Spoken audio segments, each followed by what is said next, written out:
Pernah ada orang hartanya itu habis karena ngobati ibunya.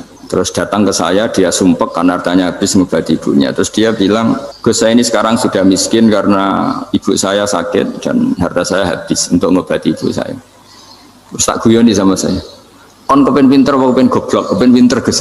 Ingin pinter apa ingin goblok? Katanya ingin pinter. Kalau ingin pinter bahasanya jangan gitu. Harta kamu itu masih di akhirat karena habis untuk ngobati ibu. Bayangkan kalau habis untuk maksiat itu habis betul. Terus dia mulai syukur. Alhamdulillah Gus, harta saya habis secara heroik karena untuk mengobati apa ibu. Sudah pinter dia. Akhirnya miskin sampai sekarang ya tetap pede saja karena masih punya tabungan di akhirat. Dan itu saya terinspirasi oleh ilmu juga. Jadi dulu Sayyidah Aisyah itu pernah nyimpan sepotong daging kambing, disimpan untuk dimakan beliau. Karena beliau mau iftar ya, mau buka atau apa. Singkat cerita, karena bawaan keluarga Nabi itu sakhok, ada orang minta dikasihkan. Suatu saat akhirnya kan habis. Terus Nabi tanya, yang daging tadi di mana? Habis. Terus Nabi cara menjelaskan itu indah sekali. Harta kamu itu baju yang kamu pakai nanti ya rusak, yang kamu makan nanti ya ke WC. Wa tasaddaqta fa abqaita. Memang di semua riwayat itu pakai dhamir mukhatab mudzakkar, meskipun asal usul riwayat itu untuk Sayyidah Aisyah karena untuk umum. Yang kamu sedekahkan tuh yang masih, kamu jangan bilang kamu sedekahkan tuh yang habis, yang kamu sedekahkan tuh yang masih. Misalnya saya punya uang 1 miliar misalnya, terus pernah tak sedekahkan ke fakir miskin atau ke kiai atau ke pondok 100 juta, itu yang mesti masih, karena kadung di luar kekuasaan kita, kadung lillahi ta'ala. Justru yang masih itu yang potensi nanti untuk hal-hal yang kurang positif. Semenjak itu orang sedekah itu begitu entengnya karena itu yang masih.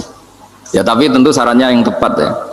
Saya sekarang sering kampanye sedekah tepat karena misalnya sering saya itu didatangi orang kaya, sudah dapat gratisan grutu itu gremeng. Nah ini kita sudah pakai buminya Allah itu gratis, pakai airnya ya gratis, pakai oksigen ya gratis. Kok masih grutu, itu sudah jadi hamba yang nggak bener itu. Dibayangkan kalau kita pakai oksigen bayar, pakai buminya bayar, pakai airnya bayar semua, kayaknya kita tidak mampu membayar ya. Dan kita sama Allah hanya disuruh ikrar, disuruh sujud. Pentingnya ilmu satu bahwa itu akan menjadikan satu perilaku. Misalnya begini ya, dulu itu kiai-kiai Jawa zaman dulu itu berpatokan karena dulu pemerintahan Hindia Belanda, seorang lagi masih pemerintahan Hindia Belanda. Itu dalil yang sering diutarakan itu sebaik-baiknya umara itu yang datang ke ulama, terus sejelek-jeleknya ulama itu yang datang ke umara. Tapi semenjak pemerintahan Indonesia dan kemudian ditandai beberapa tokoh kayak Gus Wahid putra Kiai Hasyim jadi Menteri Agama, ada Gus Wahid putra Kiai Wahab juga jadi Menteri Agama, ada Kiai Fathur Rahman keluarga Mbah Maimun, keluarga Sarang juga pernah jadi Menteri Agama. Kemudian bersamaan dengan itu dibangunlah satu pegangan ilmu. Pegangan ilmu ini penting karena ini yang mengilhami semua orang Islam, terutama ya utamanya ulamanya. Ada seorang ustadz, seorang guru ngaji yang karena melihat rata-rata penguasa itu zalim ya, datang ke Harun Ar-Rasyid. Ini perlu disemak, datang ke Khalifatullah atau Amirul Mukminin Harun Ar-Rasyid. Karena beliau seorang raja tentu terduga lah, atau ya umumnya atau gimana lah istilahnya, itu ya rata-rata ya agak seenaknya namanya raja, namanya penguasa. Ini dalam pikiran ustadz itu, tidak mesti dalam fakta. Kemudian si ustadz itu matur, ya Amirul Mukminin inni nasihun lak famusyaddidun alaika fala tajidanna fi nafsika syai'an. Saya ini mau nasihati Anda, kemudian saya cara nasihati itu keras, tolong jangan dimasukkan hati. Dia bilang famusyaddidun alaika, saya nanti kalau nasihati itu keras sekali, tolong dimaklumi karena ini penting, karena Anda harus dinasihati secara keras. Tapi sebelum nasihat itu diutarakan, kata Harun Ar-Rasyid, karena beliau Bani Abbas dan beliau orang alim termasuk muridnya Imam Malik, kata Harun Ar-Rasyid, uskut, kamu diam Ustaz. Inna Allaha ta'ala arsala man huwa khairun minka ila man huwa syarrun minni wa ma'adhalika yaqulu Allahu ta'ala faqula lahu qawlan layyinan la'allahu yatadzakkaru aw yakhsha. Jadi ini sekaligus etika dan norma ya bagi semua dai di Indonesia dan semua kita. Wahai Ustadz, kamu diam. Allah Ta'ala itu ngutus orang yang lebih baik ketimbang kamu, yaitu Nabi Musa, ke orang yang lebih jelek ketimbang saya, yaitu ke Fir'aun. Itu saja harus pakai etika, faqula lahu qawlan layyinan. Kamu harus ngomong yang halus ya. Jadi intinya ini Harun Ar-Rasyid komplain, kamu itu kalau jadi ustadz ngaji kira-kira gitu. Jadi betapa baiknya orang dulu memahami Quran. Jadi Quran itu dibaca, kemudian kita mungkin baca terus jadi cerita, mungkin ada yang baca jadi perilaku, ada yang baca kemudian itu mengilhami, membentuk. Nah kira-kira itulah yang membentuk kiai-kiai alim di NU, di beberapa pesantren maupun orang-orang alim di luar NU. Asal apa ya, ngajinya dan bacanya seperti kita, pasti seperti itu. Karena cara berpikir tadi sudah. Jadi akhirnya si ustadz tadi keluar dan minta maaf, anta a'lamu minni, ternyata engkau lebih alim ketimbang saya. Jadi kalimat famusyaddidun alika, saya akan keras cara memberi nasihat, itu yang diket, yang dipotong, yang dibatalkan atau yang diralat oleh Khalifatul Harun Ar-Rasyid. Yaitu dikatakan inna wa ta'ala arsala man huwa khairun minka ila man huwa syarrun minni. Yaitu Allah mengutus orang yang lebih baik ketimbang kamu, yaitu Nabi Musa, ke orang yang lebih jelek ketimbang saya, yaitu Fir'aun. Itu pun harus faqula lahu qaulal layyinan. Cara berdakwah harus dengan kata-kata yang halus, yang lembut, yang indah. Dan dengan kata-kata itu diharapkan la'allahu yatadzakkaru aw yakhsha, semoga yang didakwai menjadi ingat. Sehingga dengan kemampuan ilmiah seperti ini menjadi pegangan bersama bahwa kita sebagai dai atau sebagai tetangga atau sebagai sama-sama warga Indonesia, bawaan kita memang harus faqula lahu qaulal layyinan la'allahu yatadzakkaru aw yakhsha. Kemudian dalam disiplin ilmu yang lain, halus itu tidak kuat. Angin itu ya halus, tapi kalau di manage itu jadi kekuatan yang dahsyat. Begitu juga air dan sebagainya. Sehingga tidak perlu khawatir terus kalau dakwah halus itu tidak punya efek yang signifikan. Tidak juga. Allah Ta'ala itu pengelola angin. Angin itu kekuatannya dahsyat, sehingga Nabi Sulaiman dikasih kekuatan angin dan bisa terbang kemana-mana. Kemudian sekarang jadi teknologi yang banyak memanfaatkan angin, mulai rem, mulai apa saja. Sehingga dari cerita saya ini kemudian terus kiai-kiai itu membentuk dakwah termasuk di ekonomi dengan cara yang rileks. Nah cara rileks itu satu tentu dimulai dengan ilmu. Misalnya begini, saya beri contoh. Ketika ada orang melafadzkan kalimat la ilaha illallah, tiada Tuhan selain Allah.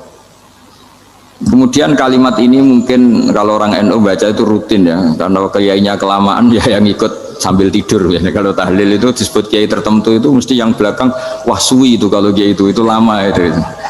Nah kiainya juga karena jadi lakon ya kan lebih semangat karena pegang mic, biasanya gitu di NU itu. Kalau khotib mesti semangat karena yang pegang mic, yang dengerin mesti ngantuk karena monoton gitu. Karena yang mendengerin sudah tahu pasti nyuruh baik meninggalkan yang jelek, jadi ilmunya sudah disimpulkan dulu. Setiap yang tidur di masjid mesti tak tanya kenapa tidur, ilmunya tidak ada perkembangan, Gus, nyuruh yang baik meninggalkan yang jelek. Tapi kalau ilmunya agak ada perubahan kan dengar semua pasti nyuruh yang jelek meninggalkan yang baik. Karena watak manusia itu agak-agak suka fitnah, itu suka geger. Tapi kalau monoton itu mesti enggak itu. Tapi yang menjadi pegangan kita, saya ulang lagi, itu ilmu dulu. Saya ulang lagi itu ilmu dulu. Saya berkali-kali menyontohkan, kalau ada orang kafir, orang yang tidak bersyahadat 70 tahun, kemudian dia bersyahadat sekali saja di akhir hayatnya. Itu kata Allah, qulil ladzina kafaru iyantahu yughfar lahum ma qad salaf. Katakan ke mereka yang kafir, jika dia mau bersyahadat, itu masa lalunya diampuni semua. Sehingga kedahsyatan kalimat ini luar biasa. Orang yang kafir 70 tahun saja barokahnya la ilaha illallah ini dosanya bisa diampuni semua. Nah kemudian karena ilmu ini tidak begitu populer atau kurang dipopulerkan atau kita sendiri kurang menghayati, sehingga la ilaha illallah itu lebih dianalisis cara lafadz ini, pelafatannya ada sanadnya enggak ya gitu. Terus cara melafatkan bareng-bareng seperti itu ada tumpengan ini bid'ah enggak ya. Jadi pertanyaannya sudah tidak tentang keramatnya atau sakralnya atau fadilahnya la ilaha illallah, tapi sudah macam-macam. Wiridan cara seperti ini ada hadisnya enggak, legal enggak, terus ada sanadnya enggak. Jadi saya mohon semohon-mohonnya untuk teman-teman yang di Al-Iman itu harus ngaji ya. Ngaji itu nanti kamu tahu cara mandang sebuah ibadah atau perilaku atau apa sajalah tahu. Karena al ilmu yurisul ahwal, ilmu itu bisa mengilhami cara pandang. Dulu yaitu saya ulang lagi, ketika zaman Hindia Belanda, karena pemerintahnya Hindia Belanda itu ulama-ulama keras sekali, sejelek-jeleknya ulama itu yang datang ke Umarok. Tapi setelah era Mbah Hashim, era sampai Mbah Maimun, itu mereka peduli sama Umarok, sama semuanya sama-sama warga Indonesia yang ingin melihat Indonesia yang lebih baik. Sehingga banyak, ya kakak saya sendiri pernah wakil bupati, terus putra Mbah Maimun wakil gubernur, ini teman saya Ki Hafid ya bupati. Semenjak itu terus, dan itu nggak lepas dari cara pandang, yaitu cara pandang diantaranya adalah cerita tentang Nabi Musa yang Allah tetap peduli sama Fir'aun, sehingga tetap didakwai Nabi siapa? Musa. Dan posisi Musa datang bukan memanggil. Ya, cuma kayak sampai sekarang tuh belum pernah ke kantor bupatinya Pak Hafid, karena kadang-kadang orang terus curiga mengajukan proposal, jadi agak repot. Ketemu bupati itu sialnya kiai kan mesti pikirannya orang bupati ini nyangoni, kiai ini disangoni itu. Jadi itu terus kayak kita fakir miskin itu. Jadi makanya saya itu belum pernah datang. Tapi alhamdulillah karena beliau berambisi menjadi wa khairul umara mayatuna babal ulama. Jadi datang tapi sangat ambisius ingin mengalahkan ulama, karena dia kalau datang statusnya lebih tinggi. Ya tidak apa-apa, ini tawaduk tapi niatnya agak begitu tawaduk.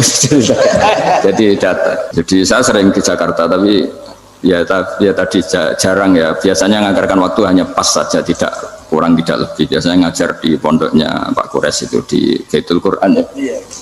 Hanya ngajar santri-santri itu. Nah, jadi pemahaman Quran dulu itu kata Imam Ghazali, itu membaca Quran itu membaca, bukan bercerita. Kalau kamu membaca seperti ini, kunta qori'an, kamu pembaca. Pembaca itu yang mengambil pelajaran. Tapi kalau kamu hanya cerita, itu namanya kunta hakian. Sebenarnya Anda tidak membaca Quran, tukang cerita. Misalnya tadi, cerita Nabi Musa datang ke Fir'aun. Itu kalau kamu hanya cerita, wah dulu itu ada orang namanya Fir'aun, didakwai Nabi yang namanya Musa. Ya ini namanya tukang cerita. Kalau kamu pembaca tidak gitu. Betapa baiknya Allah, orang sengawur Fir'aun saja inginnya Allah masih ingin diselamatkan dengan mengutus Nabi Musa kekasihnya. Itu namanya kunta qori'an, kamu pembaca betul, bukan kunta hakian, kamu tukang cerita. Begitu juga seterusnya tentang Quran, ayat-ayat seterusnya. Sehingga yang diharapkan dari pembacaan Quran itu memang kita sebagai ahli baca, ahli mu'tabir ya, ahli yang ngambil pelajaran, bukan tukang apa? Cerita. Sehingga dulu ketika Sayyidina Umar radhiyallahu anhu ketika membuka Baitul Maqdis atau Baitul Muqaddas dan diajak syukuran, pesta-pesta makan itu, beliau nggak mau. Ketika ditanya kenapa engkau nggak mau, alasannya itu langsung beliau baca Quran. Jadi saya punya sekian contoh, saya ulang lagi, saya punya sekian contoh. Orang-orang dulu dengan Quran itu menyatu, bukan sekedar dihafal tapi menyatu. Sehingga bawaannya itu sudah Qurani, sudah Qurani. Saya beri contoh pertama Rasulullah SAW, nanti Umar kedua. Rasulullah itu pernah nggak makan sampai 3 hari. Terus ditanya oleh sahabat, lalu kekuatan engkau bisa hidup apa? Terus menghentikan al-aswadani, maksudnya itu tamar dan air, hanya makan kurma dan air. Tapi beliau tidak ketemu roti atau nggak ketemu nasi lah kalau orang Indonesia. Ketika hari ketiga dikasih makan oleh sahabat, dipotongkan kambing, kemudian baru makan 3 lukmah, kira-kira ya 3 asupan nasi, berhenti.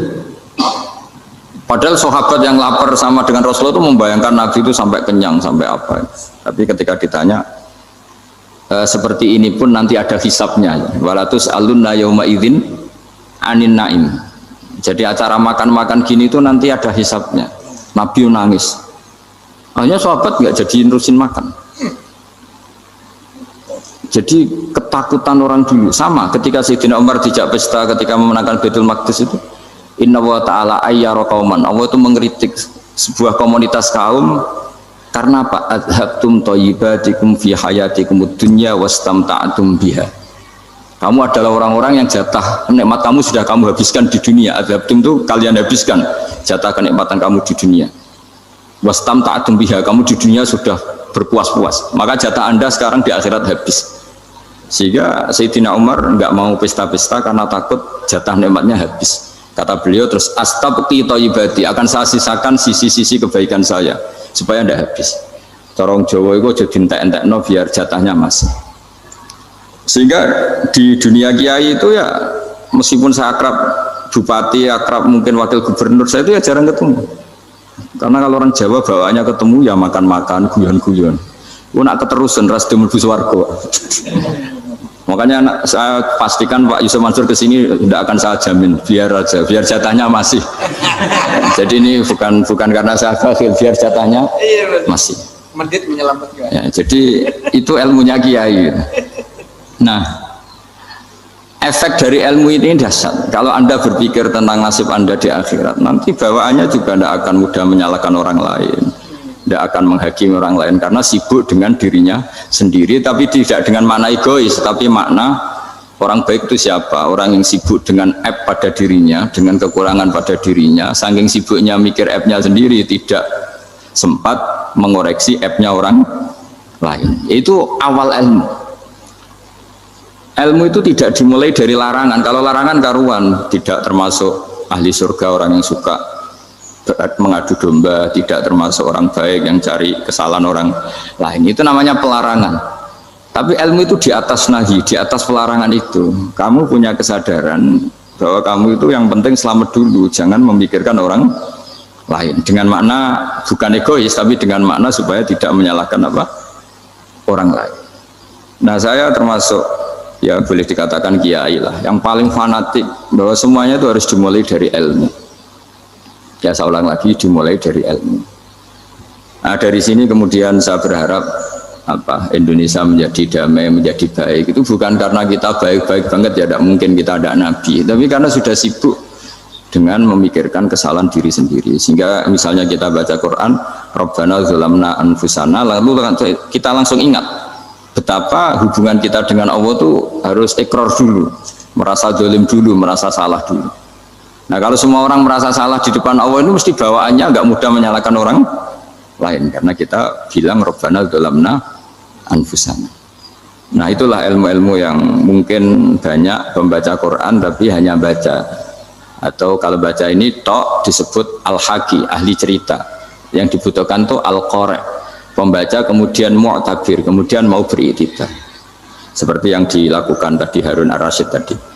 Inna wa ta'ala arsala man huwa khairun minka ila man huwa syarrun minni wa ma'adhalika yaqulu wa ta'ala faqula lahu qawlal layyin. Ini kamu tidak usah memaksakan musyaddid keras sama saya, karena Allah Ta'ala telah mengutus orang lebih baik ketimbang kamu, yaitu Nabi Musa, ke orang yang lebih jelek ketimbang saya, yaitu Fir'aun. Itu saja harus beretika, faqula lahu qawlal layyinan la'allahu yatadzakkaru aw yakhsha. Dan alhamdulillah bawaan kita sebagai orang timur atau orang Jawa itu kalau mau ngandani orang itu halus sekali. Di antara bentuk kehalusan kata-kata diceritakan di ayat lain ketika Nabi Musa ketemu Fir'aun. Dawuhnya begini, fakul apa itu yang di juz 30, yang juz di juz 30 ini yang bagian dari, kan tadi hanya fakul lahu qawlal layyinan. Lahu qawlal layyinan itu bentuknya apa? Ya, bentuknya apa? Itu Nabi Musa disuruh ngendikan sama Fir'aun. Apakah kamu mau saya nasihati? Fakul halaka ila antazakka. Halaka itu pilihan, hal itu istifham, laka itu otoritatif. Jadi betapa santonya kalimat itu, fakul halaka ila antazakka. Jadi kalau dimaknani model Pak Hafid, model saya ngaji di sarang itu, halaka onoto iku kedue siro, berhak bagi kamu, berhak bagi Anda. Apakah Anda berhak loh mendapat nasihat supaya Anda jadi orang yang lebih baik? Halaka ila antazakka. Jadi tidak kalimat perintah, tapi kalimat pilihan. Apa engkau mau saya beri nasihat? Wahdiyaka ila rabbika fatakhsha. Dan saya beritahu kamu tentang Tuhan dan kemudian kamu menjadi orang yang baik, fatasya, orang yang punya khasyah, punya. Jadi kayak apa kalimatnya itu? Napa jenengan kerso? Itu kalau orang Jogja, orang-orang daerah-daerah yang berada nyugui tamu itu kan, ayo makan-makan. Itu kan kayak tamunya itu kelaparan. Masa Pak Yusuf Mansur kelaparan? Tidak mungkin kan? Masa Ustadz terkenal kelaparan kan? Tidak mungkin. Gitu. Monggo, napa jenengan ngersakno? Karena bisa saja tamunya itu tidak kerso, mungkin karena darah tinggi, mungkin karena takut dianggap fakir miskin, macam-macam kan orang enggak.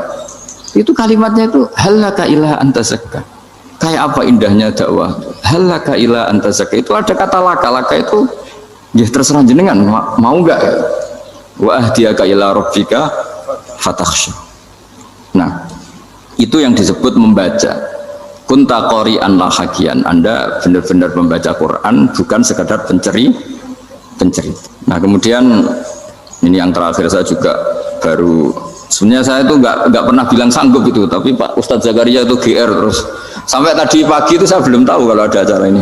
Ya karena saya kiai, jadi kalau kiai itu kan ingatnya sama Allah saja, kalau sama manusia itu rontok-rontok lali gitu. Itu bukan memaksa, ya memang lupa. Sejauh mana sih pentingnya manusia kan tidak penting coro ilmu tasawuf itu. Tapi karena ini titipan Rasulullah SAW terus menjadi penting kan. Dititipi umat gak jenengan itu yang ya sudah ngaji ngatur kiai ribet itu. Kiai ini biasa ngaji kan, kiainya yang ngatur, santri ini enggak. Pak Yai ngaji tanggal ini jam ini. Itu kan mengabaikan semua aktivitas kiai. Padahal jam ini mungkin saya punya jam, mungkin jalan-jalan atau ngaji atau mutolaah atau munajat. Gara-gara Pak Zakaria ini kan terus Mas Tamam ini yang provokasi. Harus ngaji di jam ini, tema ini. Saya itu kalau ngaji ditentukan tema itu, ini memang saya agak keras di bab ini. Itu kayak ibarat gini loh. Saya ini dokter, kemudian ada orang yang sakitnya itu jantung, terus bilang ke saya, Pak dokter sembuhkan kukul saya. Wong penyakit ekstrimnya itu jantung, kok bila disembuhkan apa? Kukul. Kan gak penting, sembuh tidak sembuh, kukul itu kan gak penting. Jerawat itu. Kiai itu tahu kesalahan paling fatal manusia itu akidah. Tapi kadang-kadang mintanya ilmu yang tidak akidah, yang nggak penting. Jadi kadang-kadang kiai itu ya digurui betul kalau di Indonesia itu. Misalnya ini tidak nyindir loh, memang marah betul kalau di bab-bab seperti ini. Tapi ini biar jadi ilmu masif, ilmu yang general. Saya ulang lagi ya, Anda jadi dokter, tahu pasien Anda ini penyakit jantung kronis atau sudah fatal lah sudah. Terus orang itu bilang, Pak Yai, itu Pak dokter, tolong obati kulit saya supaya tidak jerawatan. Kamu bilang ini orang aneh enggak? Aneh kan? Nah, kiai juga gitu. Saya sering itu ada orang mau haji itu, Gus doain saya jadi haji mabrur. Pernah belajar haji Pak? Dereng. Mungkin enggak, orang belum belajar nyupir terus kemudian minta didoain, Gus saya mau nyupir, doain selamat. Mau nyupir aja enggak bisa kok minta doa selamat. Harusnya urutannya kan belajar dulu baru minta doa. Tapi kali ini aliman bener ngajaknya akidah dulu, ahli sunnah kan. Nah itu bener karena akidah itu hal yang prinsip, memang harus. Kalau kebetulan nggak bener taruh visi betul. Untungnya kalau temanya bener. Jadi saya mohon ke seluruh orang-orang yang mau ngaji ke kiai itu, tema itu biar yang milih kiai supaya tahu prioritas yang harus benahin. Jangan tema yang kita yang milih, jangan-jangan tema yang kita pilih itu tidak mendesak atau tidak penting.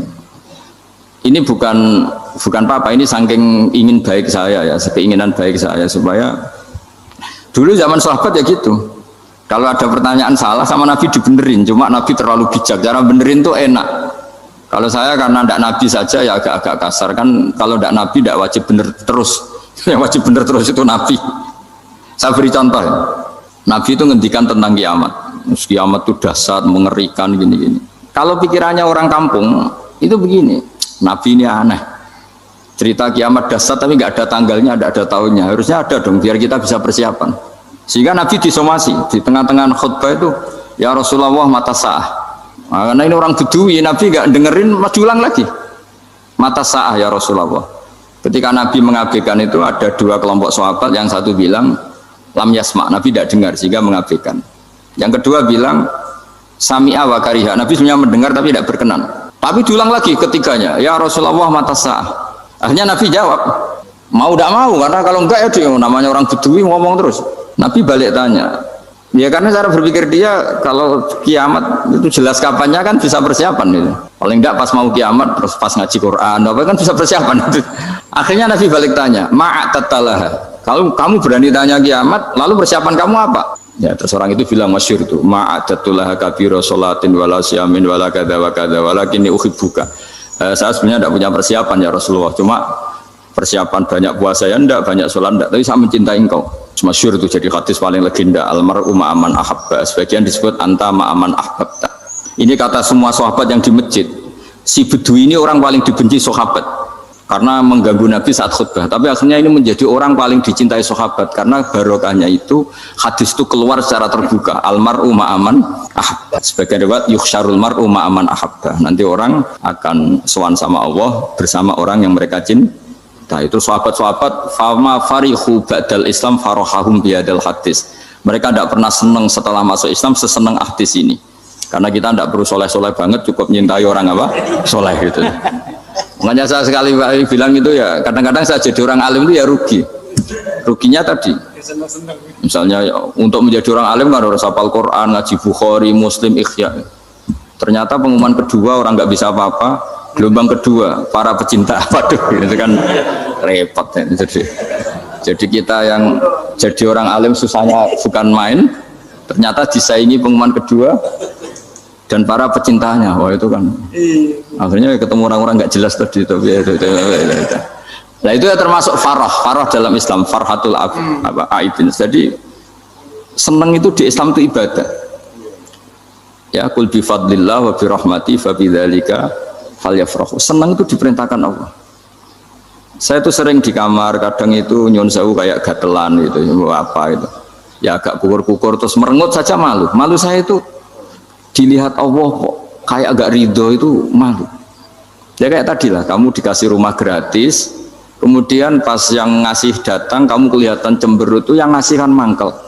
Jadi dikasih gratis masih cemberut. Sama hubungan kita dengan Allah itu semuanya dikasih gratis. Makanya tabassum, senyum itu ibadah. Kita yang nekuni ilmu hadis, betapa hebatnya Nabi ngendikan, kalau kamu tidak bisa ibadah yang berat-berat, cukup ibadah senyum. Kadang ngendikan tol koti wajin, kamu cukup berwajah yang indah, yang menyenangkan. Tabassum, senyum. Kalau kamu tidak bisa membalas jasanya orang yang ngasih, minimal kamu senyum, melihat minimal kamu kelihatan seneng gitu. Makanya seneng itu sudah ibadah. Dan sekarang orang untuk seneng aja susah, karena bawaannya nuntut orang lain supaya kayak keinginan dia, bawaannya nuntut, ribet. Kalau gitu ya ribet. Makanya saya bilang al ilmu yurisul ahwal, ilmu itu diperkuat. Nanti yurisul ahwal, ilmu itu akan membentuk Anda. Dulu beberapa raja itu ya mau luhur karena jadi raja, punya apa saja. Tapi punya penasihat ulama itu, nasihat itu sederhana. Ada seorang raja tanya ke kiai, gimana dengan semua kerajaan saya? Wah, padahal dia punya apa saja. Jenengan miskin sekali, itu kerajaan seluas ini. Kok bisa aja? Terus ditanya sama si ulama tadi, andaikan Anda di padang pasir, kemudian kalau tidak minum segelas air itu mati, apakah Anda akan membeli segelas air ini dengan semua kerajaan Anda? Oh iya, pasti apapun saya lakukan untuk mendapat satu gelas air. Terus la tafrah bimulkin la yusawi syarbatamain, kamu jangan bangga dengan kerajaan yang nilainya itu enggak sebanding dengan segelas apa? Air. Akhirnya raja itu mikir, saya tidak jadi raja bisa hidup, tapi kalau enggak minum air mati, berarti penting satu gelas air. Akhirnya lama-kelamaan ini anggap kerajaan itu biasa, ternyata enggak sepenting segelas air. Ya seperti kita lah, misalnya orang enggak punya alpat itu enggak malu. Tapi kalau nggak punya celana itu malu. Kamu mau punya alpat tapi nggak punya celana? Kan nggak mau. Yaitu ilmu. Ilmu itu yurisul akhwal. Ilmu akan melahirkan satu perilaku. Jadi kalau ilmu Anda mantap, pasti syukurnya juga mantap. Gitu. Ya makanya saya termasuk kiai yang selalu mendorong pentingnya ilmu. Bahkan kata Sufyan Ats-Tsauri ngendikan saking pentingnya ilmu, ada kata fa'lam annahu la ilaha illallah, dimulai kata fa'lam. Dan saking pentingnya ilmu itu, setiap nabi itu status permanennya itu hanya satu, mengajar. Rabbana wab'ats fihim rasulam minhum yatlu 'alaihim ayatik, membacakan ayat-ayat Allah, sampai wa yu'allimuhumul kitab, mengajarkan kitab wal hikmah. Bahkan Allah sendiri wasofa dzatahul aliyah bi annahu al muallim, yaitu Allah ngendikan ar-rahmanu 'allamal Qur'an. Jadi betapa hebatnya pengajar. Allah sendiri mensifati dirinya itu ar-rahmanu 'allamal Qur'an. Allah itu Maha Rahman yang mengajarkan Quran. Di surat Iqra juga disebutkan Iqra wa rabbukal akram alladzi 'allama bil qalam. Jadi Allah mensifati dirinya sebagai pengajar. Kayak apa pentingnya mengajar? Karena al ilmu yurisul ahwal. Ilmu ini melahirkan satu sikap. Pernah ada orang hartanya itu habis karena ngobati ibunya. Terus datang ke saya, dia sumpek karena hartanya habis ngobati ibunya. Terus dia bilang, Gus, saya ini sekarang sudah miskin karena ibu saya sakit dan harta saya habis untuk ngobati ibu saya. Terus tak guyoni sama saya, kon kepen pinter apa kepen goblok? Kepen pinter Gus. Ingin pinter apa ingin goblok? Katanya ingin pinter. Kalau ingin pinter bahasanya jangan gitu. Harta kamu itu masih di akhirat karena habis untuk ngobati ibu. Bayangkan kalau habis untuk maksiat itu habis betul. Terus dia mulai syukur. Alhamdulillah Gus, harta saya habis secara heroik karena untuk mengobati apa ibu. Sudah pinter dia. Akhirnya miskin sampai sekarang ya tetap pede saja karena masih punya tabungan di akhirat. Dan itu saya terinspirasi oleh ilmu juga. Jadi dulu Sayyidah Aisyah itu pernah nyimpan sepotong daging kambing, disimpan untuk dimakan beliau. Karena beliau mau iftar ya, mau buka atau apa. Singkat cerita, karena bawaan keluarga Nabi itu sakhok, ada orang minta dikasihkan. Suatu saat akhirnya kan habis, terus Nabi tanya, yang daging tadi di mana? Habis. Terus Nabi cara menjelaskan itu indah sekali. Harta kamu itu baju yang kamu pakai nanti ya rusak, yang kamu makan nanti ya ke WC. Wa tasaddaqta fa abqaita. Memang di semua riwayat itu pakai dhamir mukhatab mudzakkar, meskipun asal usul riwayat itu untuk Sayyidah Aisyah karena untuk umum. Yang kamu sedekahkan tuh yang masih. Kamu jangan bilang kamu sedekahkan tuh yang habis. Yang kamu sedekahkan tuh yang masih. Misalnya saya punya uang 1 miliar misalnya. Terus pernah tak sedekahkan ke fakir miskin atau ke kiai atau ke pondok 100 juta. Itu yang mesti masih karena kadung di luar kekuasaan kita. Kadung lillahi ta'ala. Justru yang masih itu yang potensi nanti untuk hal-hal yang kurang positif. Semenjak itu orang sedekah itu begitu entengnya karena itu yang masih. Ya tapi tentu sarannya yang tepat ya. Saya sekarang sering kampanye sedekah tepat karena misalnya sering saya itu didatangi orang kaya. Gus, saya ini punya uang banyak, ingin punya masjid biar dipakai orang Jumatan. Terus saya bilang, kamu ingin jadi orang baik betul apa baik versi Anda? Baik betul Gus. Tak ajarin mau, gak tersinggung, mau Gus. Kalau Anda bikin masjid di kampung Anda, masjid terbaik di dunia sekalipun, yang bingung saya ahli fikih. Kok bisa? Kan terjadi 2 Jumatan, nanti sahnya yang mana? Kamu enak aja bikin masjid, gak? Kamu bikin masalah baru bagi kiai fikih di daerah kamu. Belum nanti orang terus migrasi ke masjid Anda karena lebih baik, koriknya lebih baik. Kamu membunuh masjid yang lebih tua, itu nggak sopan sekali, masjid itu sudah lebih tua kamu. Akhirnya mikir, nggak usah Gus kalau gitu, sedekah apa saja, yang penting perintah jenengan gimana. Ya sih. Jadi sedekah itu juga harus dibina supaya kalau orang kan bisa saja kan uang 100 juta itu untuk fakir miskin manfaat, ternyata untuk masjid yang sifatnya aksesoris, untuk lampu yang kristal yang mahal-mahal bukan yang pokok. Itu pentingnya ngaji ya. Jadi lagi-lagi al ilmu yurisul ahwal. Ilmu itu melahirkan satu sikap. Jadi ketika ada masjid baru, kalau orang nggak bisa ngaji fikih, wow ada masjid baru, masjid banyak. Tapi kalau yang ngaji fikih ngerti ini malah ada masalah baru karena ada ta'addud Jumatan. Gimana hukumnya 2 Jumatan dalam kondisi yang tidak mendesak? Makanya sekarang saya baru kampanye itu. Dulu itu kalau ada masjid banyak itu kan faktornya beda ormas, beda pemahaman atau agak jauh, masih hukum sosial atau bawaan kondisi. Misalnya di dekat UGM itu ada masjid kampung pertama, bawaan masjid karena ada kantor besar atau bawaan ada pabrik besar atau ada sekolahan besar. Tapi sekarang itu ada pertanyaan baru, ada masjid baru karena ada orang kaya ingin bikin masjid. Itu gimana itu hukum? Nah, tapi kalau orang nggak nekuni fikih itu ya langsung wah bagus untuk bangun masjid. Bagus piye gini sing kangelan memfikihkan tadi. Nah itu ilmu. Jadi kalau yang tidak nekuni fikih itu ya tidak tersiksa, tapi yang nekuni fikih itu pasti tersiksa karena seperti itu tadi. Ya jadi saya mohon di antara cara kita dakwah secara damai itu dimulai dari Rabbana Zolamna Anfusana. Itu dipakai Nabi, di redaksinya diganti dengan makna supaya kita per individu matur Allah, apa ini zulam tu nafsi zulman kabiron katsiran. Nah bawaannya orang mengaku zalim, mengaku salah itu kan sudah tidak sempat mikir salahnya orang apa lain. Dan dari sini kemudian dia jadi orang yang tawadhu, yang ubudiyah, yang macam-macam. Sehingga Nabi itu bukan dianggap ya, pasti penjelas terbaik. Terus Allah meredaksikan wa ma tuqaddimu li anfusikum min khairin tajiduhu indallah. Apa saja kebaikan yang kamu sudah berikan untuk Allah sampai akhirat itu ya pasti kamu temukan di akhirat. Terus yang terakhir saya beri contoh orang peminta-minta sa'il.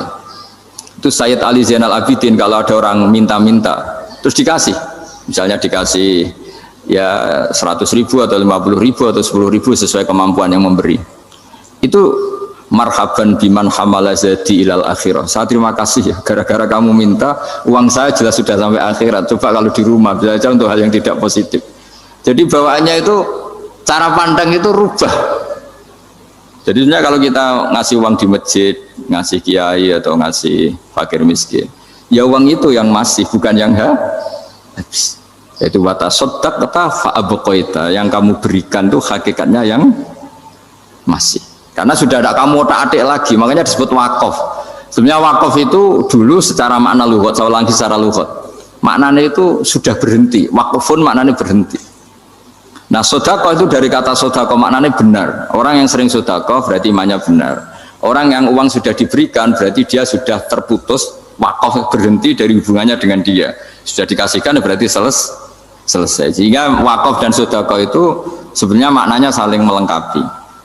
Kemudian orang-orang fikih karena ada disiplin ilmu tertentu, wakaf itu untuk sodako yang permanen, yang abadi, kemudian sedekah untuk infak. Tapi itu kan hanya istilah-istilah dalam disiplin ilmu. Sebetulnya kalau pakai ilmu yang umum, sedekah ya bisa disebut wakaf, wakaf ya bisa disebut apa? Sedekah. Karena maknanya sedekah itu wakaf. Wakaf itu apa? Qat'u raqabatil malik an hadal mal atau an mali. Hubungan pemilik harta ini terputus dari harta itu. Jadi misalnya saya sudah wakaf tanah ini ke masjid, sudah diterima, buat saya kepikiran gadekan atau menjual sudah tidak bisa, sudah berhenti di situ saja hubungan saya dengan kepemilikan harta itu. Makanya disebut apa? Wakaf. Dan kalau saya wakaf berarti menunjukkan kebenaran iman saya karena sudah menafkahkan sebagian harta untuk Allah Ta'ala. Disebut sodik, sodak. Makanya bahasa Arab itu gampang ya, kalau sodalqoh, sodaqoh. Orang kalau bayar mahar disebut sodak karena menunjukkan cintanya. Teman yang setia disebut sodik karena ya benar dalam berteman. Abu Bakar disebut as-siddiq karena sangat membenarkan kanjeng Nabi, dan seterusnya dan seterusnya.